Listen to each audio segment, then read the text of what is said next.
जय माँ इंद्राक्षी, जय अम्बे। इंद्राक्षी धाम में सभी साधकों का हम हार्दिक स्वागत करते हैं।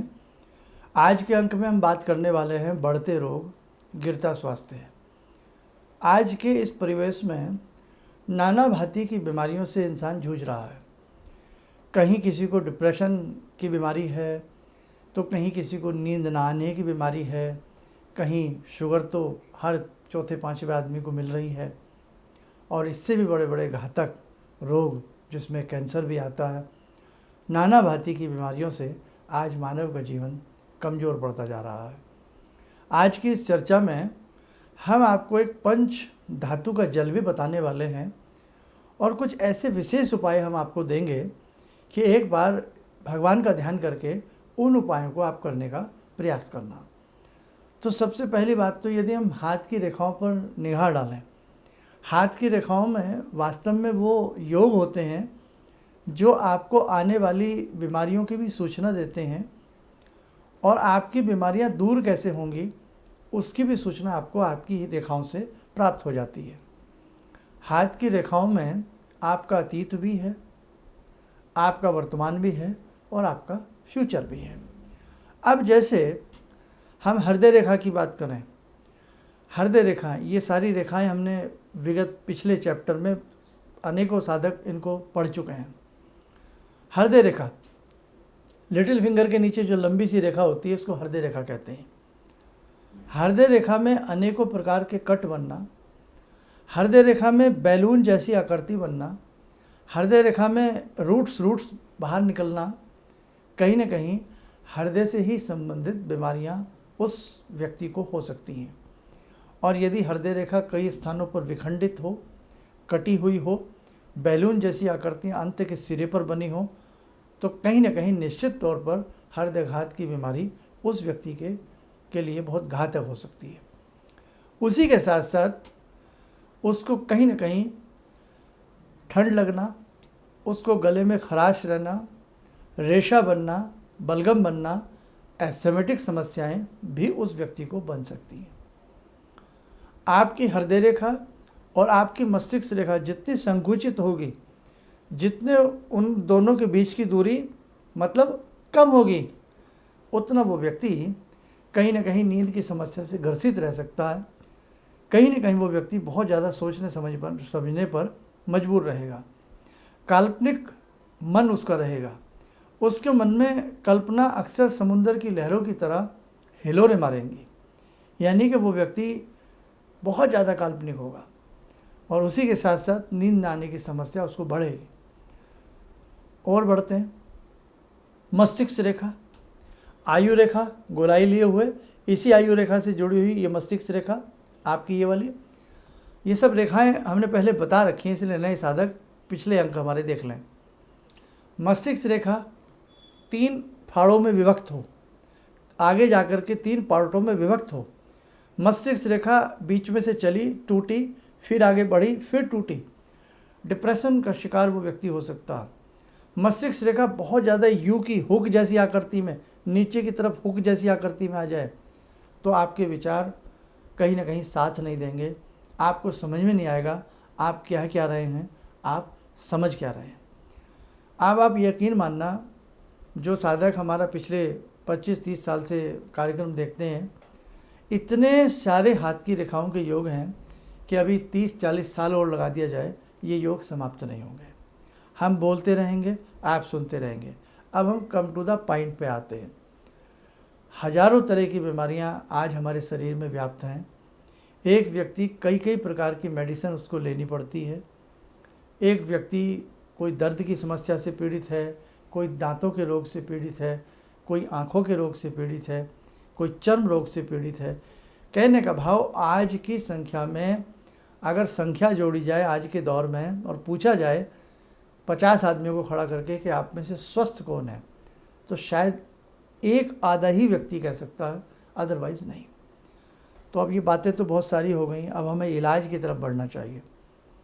देखो, सबको संध्या के समय या प्रातःकाल इंद्राक्षी कवच का पाठ जरूर करना चाहिए। और जो व्यक्ति घातक बीमारियों से पीड़ित हैं उन्हें इंद्राक्षी कवच जरूर पढ़ना चाहिए। इंद्राक्षी कवच को जब आप बारीकी से समझोगे, बारीकी से पढ़ोगे, तो उसमें नाना भांति के रोग आपस में गुथे हुए हैं। मिर्गी का रोग, डिप्रेशन का रोग, हर तरह के ज्वर का रोग, पीड़ा का रोग, शिरोपीड़ा का रोग, बाल ग्रह, चोर ग्रह, कुष्मांड ग्रह, नाना भांति की बातें उसमें मिलेंगी। और जब आप जगत जननी जगदम्बा का ध्यान करके उसे पढ़ेंगे, हम ये नहीं करें कि आप मेडिकल ट्रीटमेंट ना लें, मेडिकल ट्रीटमेंट सर्वोपरि है, वो आप लें। लेकिन कई बार क्या होता है कि मेडिकल ट्रीटमेंट लेने के साथ साथ मेडिसिन काम नहीं करती, आपको दिक्कतें बढ़ती हैं। जब डॉक्टर भी तो कह देते हैं ना कि भाई दुआ करिए, भगवान को याद करिए, गॉड के हाथ में है, ये बातें आती हैं ना, तो कहीं ना कहीं हम भगवान से प्रार्थना भी करें और हम डॉक्टर की राय के अनुसार भी आगे बढ़ें। मतलब मेडिसिन का भी सहारा लें और साथ में मेडिटेशन का भी हम सहारा लें। आप देख लेना, सोने पे सुहागा आपको रिजल्ट मिलेगा। तो आपको हमने बताया कि इंद्राक्षी कवच की आप आदत डालिए। आप स्वस्थ भी हैं तो भी आप इंद्राक्षी कवच पढ़िए, नाना भांति से आपकी सुरक्षा करेगा। और दोनों समय पढ़ सकते हैं, संध्या के समय तो ज़रूर पढ़ना चाहिए। आगे बढ़ते हैं। ऐसे ही बहुत ही अच्छा असर डालता है दुर्गा कवच, लेकिन दुर्गा कवच की हम आपको राय देंगे आप हिंदी में पढ़ें। क्यों? क्योंकि कई बार हम संस्कृत बहुत लोग पढ़ रहे होते हैं, जिन्हें देखो अच्छा खासा अर्थ समझ में आता है, वो अच्छी बात है, नहीं तो एक बार उसके भावार्थ को आप मतलें और फिर उसे पढ़ें, आपको अच्छा रिलीफ मिलेगा। हिंदी में पढ़ने से क्या होता है, आपको पता लगता रहता है कि मेरी ये बीमारियां दूर हो रही हैं, मेरे इन अंगों की रक्षा जगत जननी जगदम्बा कर रही हैं। तो आप एक समय दुर्गा कवच, एक समय इंद्राक्षी कवच पढ़ें, बहुत अच्छा लाभ मिलेगा। अब हम करते हैं पंच धातु की बात। आपको अगर आपके शरीर में पीड़ा रहती है, सारे शरीर में दर्द रहता, आपको भयंकर चर्म रोग लग गए हैं, उस स्थिति में आपको 5 तरह की धातुएं या 3 तरह की धातुएं ले लें आप, त्रिधातु या पंचधातु, जिसमें सोना, चांदी और तांबा। छोटी छोटी इनकी सिक्के से ले लें या इनके पतले ले लें छोटे छोटे, या सोना हमारे घर में जो होता है, कोई अंगूठी है, कुछ भी है, उसे अच्छे से वॉश करके साफ़ करके रात्रि में उसे पानी में शुद्ध जल में डाल दें, किसी कांच के बर्तन में सोने को डाल दें, थोड़ा उसमें तांबे का टुकड़ा डाल दें, तांबे का कॉइन डाल दें, और उसी में आप चांदी का कॉइन डाल दें या चांदी का कोई टुकड़ा डाल दें। सुबह सुबह निराहार पेट, खाली पेट इस त्रिधातु के जल का आप सेवन करिएगा, आपको बहुत अच्छा रिजल्ट मिलेगा। और इसी में यदि आप थोड़ा लोहा डाल दें और उसमें ब्रास डाल दें, पीतल डाल दें, तो ये पंच धातु का जल बन जाता है। 40 दिन हम उस पंच धातु के जल को पिए। लेकिन जहाँ आपको हृदय घात की समस्या हो या आपका कोई ऑपरेशन बड़ा हृदय का हुआ हो, वहाँ फिर उसमें हम 2 चीज़ ना डालें, एक उसमें सोना ना डालें और एक उसमें हम क्या कहते हैं, ये लोहा ना डालें, 2 चीज़ ना डालें। बाकी चांदी का जल ले सकते हैं, तांबे का जल ले सकते हैं और पीतल का जल पी सकते हैं हम, कोई दिक्कत नहीं है। आपको 2-4 दिन में ही उसमें लगेगा बड़ी मजबूती, क्योंकि हमारे शरीर के अंदर भी धातुएं होती हैं। आपने सुना हो 8 धातु होती है ना, तो ऐसे ही जो हमारे शरीर के अंदर धातुएं होती हैं, जब किसी भी धातु की कमी हमारे शरीर के अंदर आती है तो उस धातु की वजह से अनेकों प्रकार के रोग हमारे शरीर के अंदर व्याप्त हो जाते हैं। और उसी प्रकार से जब हम शुद्ध धातु का जल पिएंगे, इसका कोई साइड इफ़ेक्ट नहीं होता। बाकी आप 2-4-5 दिन पीजिएगा, आपको लगता है कुछ हमें अनमना सा लग रहा है, तब आप आधा गिलास कर सकते हैं या उसमें से 1-2 धातु कम कर सकते हैं। लेकिन चांदी धातु जो होती है, चांदी सिल्वर, इसका जल साइड इफ़ेक्ट नहीं करता। तांबे का तो डॉक्टर राय देते ही देते हैं कि तांबे के पात्र में जल पीजिएगा, रात को तांबे के पात्र में जल रखें। और आजकल जो घर में आरओ सिस्टम लगा होता है उसमें भी आता है, इसमें कॉपर वायर है, सुना होंगी ना सारी बातें। इसीलिए एक ज़माने में हमें लोग अंधविश्वासी कहते थे कि भारत के लोग अंधविश्वासी हैं, ये गंगा जी में तांबा डाल देते हैं, सिक्के डाल देते हैं। तो वो सिक्के इसीलिए डाले जाते थे, साइंटिफिक उसका रीज़न था कि तांबा पानी को प्योर बनाता है, इसीलिए वो तांबे के सिक्के डाले जाते थे। पानी की मात्रा प्योर हो जाती थी, शुद्ध हो जाती थी। तो कहीं ना कहीं नदियों में, दरियाओं में बहते पानी में तांबा डालने का प्रचलन रहा है। कुएं में भी, नीचे मेड़ में बहुत लोग तांबे की अच्छी अच्छी पत्तियाँ डाला करते थे और उसके साथ साथ आपका आंवला जो होता, आंवले की नीचे लकड़ी डाला करते थे, आंवले की डाला करते थे, और कई विशेष प्रकार के वृक्षों की लकड़ियाँ नीचे डाला करते थे, ताकि गांव का गांव उस मिश्रित जल को पिए और स्वस्थ रहे। और पहले लोग स्वस्थ भी रहते थे। आज तो सब मॉडर्न टाइम है, लेकिन जितना हम आजकल आधुनिकता में पैर रख रहे हैं उतना हम बीमार भी हैं, इसमें कहीं कोई संशय नहीं है। तो आप पंच धातु का जल पीजिएगा। सोमवार से इस पंच धातु के जल को प्रारंभ करें। शुरू में 1 हफ्ता पी लीजिएगा, कुछ अच्छा सा लगे फिर 1 हफ्ता इसको और बढ़ा सकते हैं। 40 दिन तक ये जल पिया जा सकता।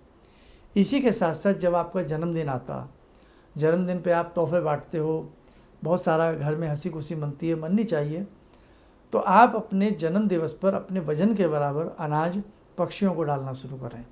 आपको अच्छी राहत मिलेगी। माह में 1-2 बार अपने वज़न के बराबर भी अनाज पक्षियों को डालें। गौशाला में जाकर के चारा दें। गौशाला में कभी कभी आप परिश्रम करिएगा, वहाँ सेवा करिएगा जाकर के, आप आधे से ज़्यादा स्वस्थ होने शुरू हो जाओगे। गौ माता के ऊपर आपने देखा हो ना, ऊपर जो निकला होता, जिसमें सूर्य नाड़ी का वास होता, उस सूर्य नाड़ी का सीधा संबंध सूर्य से होता, और उसी सूर्य नाड़ी की वजह से ही गाय का जो दूध होता है वो पीलेपन पे होता है, क्योंकि सूर्य की रश्मियाँ प्रातःकाल देखेंगे पीले रंग की लगती है, धूप वगैरह। और इसी सूर्य नाड़ी को यदि हम सुबह सुबह स्पर्श करें, जिनके यहाँ देसी गायें हैं, हमारी देसी नस्ल जो होती है भारत की, जिसमें गिर है, जिसमें साहिवाल है, जिसमें ये नंदा तीरी है, गंगा तीरी है, हमारी जो भारतीय नस्लें, तो यदि उनकी सूर्य नाड़ी को लेकर के उनकी पूंछ तक प्रातःकाल सूर्योदय से पहले आधा घंटा, 20 मिनट, 10 मिनट हाथ फेरने का अभ्यास किया जाए, गाय को पुचकारा जाए, प्रेम किया जाए, गौ माता की कृपा से और सूर्य नारी की कृपा से उस व्यक्ति के आधे से ज़्यादा रोग दूर होते हैं, वो व्यक्ति स्वस्थ होता है। ऐसी ऐसी बातें हैं जो शायद आप प्रथम बार सुन रहे हैं, लेकिन यदि हम उन्हें करें तो वास्तव में हम अपनी काया को निरोगी बना सकते हैं। इसलिए साधकों ध्यान रखना, आज के समय में स्वस्थ शरीर सबसे बड़ी दुनिया की ताकत है। हम कितने भी पैसे वाले हों, लेकिन हम शरीर वाले नहीं हैं, हम बलशाली नहीं हैं, हम बलहीन हैं, तो हमारे पास कुछ भी नहीं है। ये शरीर है तो पैसा है, ये शरीर है तो हमारा धर्म है। शरीर ही नहीं बचेगा तो हम धर्म का पालन नहीं कर सकते, है ना। इसीलिए जब व्यक्ति संसार से जाता है, उसके सारे धन छिन जाते हैं, धन दौलत, पैसा, पुत्र कलत्र, यश वैभव सब धरा रह जाता है, और उसको क्या कहा जाता है? निधन, निधन। हर प्रकार के धन से ये व्यक्ति आज वंचित हो गया। इसके पास जो अंतिम इसका धन था, शरीर रूपी धन था, वो भी छिन गया, आज इसका निधन हो गया। तो इसलिए ध्यान रखना, निधन एक बहुत बड़ी ज़िंदगी की कड़वी सच्चाई है। होना सबका है, लेकिन ज़िंदगी में जितनी सांसें मिली हैं, यदि उन्हें हम सुख से जी लें, चैन से जी लें, तो बड़ी बात है। तो आज हमने जो भी आपको इसमें कुछ उपाय बताए हैं, इन्हें आप करने का प्रयास करें, और एक मंत्र इसे याद कर लेना, इसे चलते फिरते पढ़ते रहना, आपकी बहुत बीमारियां दूर होंगी। मंत्र आप नोट कर लेना, हमारी वॉइस को कई बार सुन लेना। लिखें, ओम नमो परमात्मने पर ब्रह्म मम शरीरे पाही पाही कुरु कुरु स्वाहा।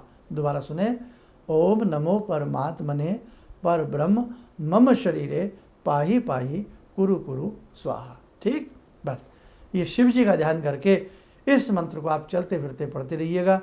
अद्भुत लाभ मिलेगा, अद्भुत चमत्कार मिलेगा। जहाँ हमने मम शरीरे बोला, बच्चे बीमार रहते हैं, पुत्र बीमार रहता है, मम पुत्रस्य शरीरे, पत्नी बीमार रहती है, मम पत्नीस्य शरीरे, पति बीमार रहते हैं, मम पतिस्य शरीरे। तो ऐसे इसको चेंज कर सकते हैं।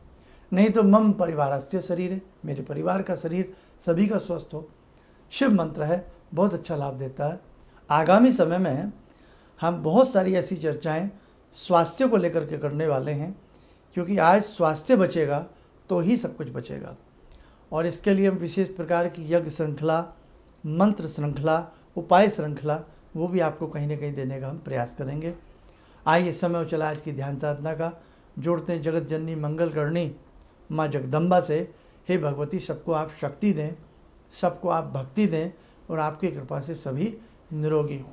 ॐ सिन्धुरारुण विग्रहां त्रिनयनां माणिक्यमोले स्फुरा स्तारानायक शेखरां स्मितमुखी बापेन वाक्षोरुवाम् पाणिभ्यामलपूर्णरत्नचषकाम् रत्नोत्पराम् बिभ्रते सौम्याम् रत्नगटस्थरक्तचरणाम् ध्यायेत्पराम् अम्बिकाम् खड्गम् चक्रगदेषु चापपरिगान् शूलम्बुसुण्डिम्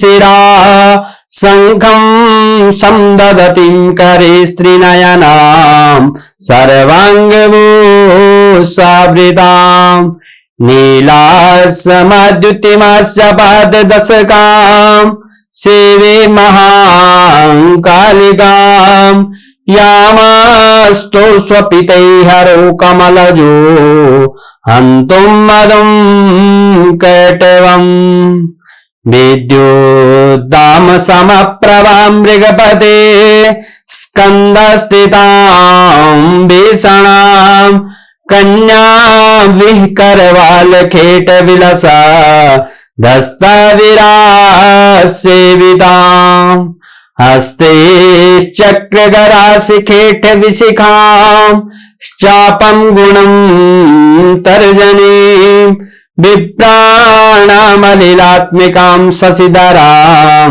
दुर्गां त्रिनेत्रां भजे। कवच बना लें, ध्यान करें, भगवती का शुभ आशीष हम सबके ऊपर बरस रहा है।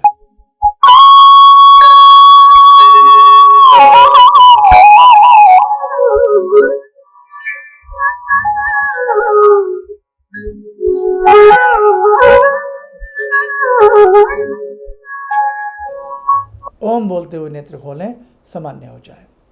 और उसी के साथ साथ एक संदेश, 29 जुलाई की गुरु पूर्णिमा है और वास्तव में जिसने गुरु को पा लिया, गुरु को ध्या लिया, गुरु को जान लिया, गुरु से आशीर्वाद ले लिया, उसके जीवन के अनेकों प्रकार के कष्ट तो यूं ही दूर हो जाते हैं।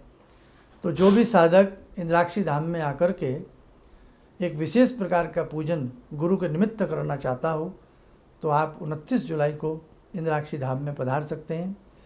बस उसके लिए अपना नाम नंबर आप लोग नोट करा दें, कितने साधक, कितने परिवार के सदस्य या आपके परिजन इस विशेष पूजन में भाग लेना चाहते हैं। चलिएगा, आप सब लोग स्वस्थ रहें, सुखी रहें। इन्हीं शुभकामनाओं के साथ हम अपनी वाणी को विराम देते हैं। जय जय अम्बे। किसी भी समस्या के समाधान के लिए मिले प्रसिद्ध हस्तरेखा एवं वास्तु विशेषज्ञ प्रोफेसर धर्मेंद्र शर्मा जी से। नोट: शिविर में भाग लेने हेतु एवं व्यक्तिगत रूप से मिलने के लिए कॉल करने का समय सुबह 10 बजे से शाम 6 बजे तक। हमारे विभिन्न ज्ञानवर्धक कार्यक्रम देखने के लिए आप हमें अभी सब्सक्राइब करें, बेल आइकन को प्रेस करें ताकि आप देख सकें हमारा कार्यक्रम सबसे पहले। और अधिक जानकारी के लिए फेसबुक पेज को लाइक करना न भूलें।